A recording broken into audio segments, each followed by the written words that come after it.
do. Because when a patient comes to our office and asks us, what about my throat, doctor? It's killing me. They think that all we're doing is looking at that throat and taking care of their pain. But the reason we're paid those big bucks, you know, in 1995 or whatever, is to tell the patient, no, you don't have epiglottitis. I like the analogy of Sully Sullenberger, who landed that plane in the Hudson River. When I asked my husband what he thought about that, he said, I know exactly what you're thinking. Do you want Sully Sullenberger landing your plane or a student pilot? Exactly. And Sully Sullenberger was just doing his job. We do our job. That is how we are trained. How many times have you seen a patient with a sore throat who turned out to be having a heart attack? Several. Many. As a matter of fact, how many times have I seen a patient who says, I've got a cold and I've had a little vomiting, that had a subdural or a bleed in their brain, brain hemorrhage. I mean, there are a number of, you know, being a doctor is an art.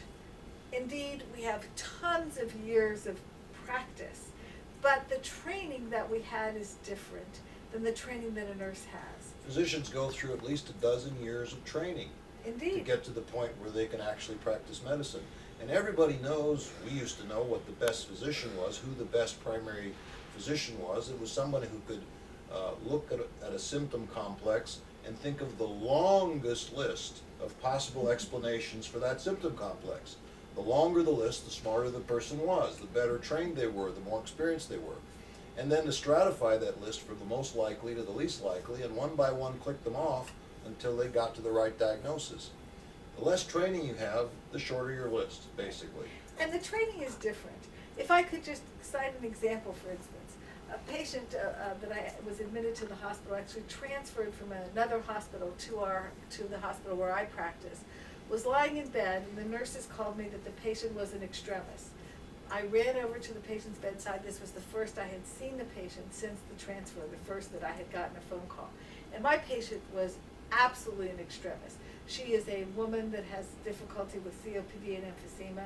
She's what we call a CO2 retainer.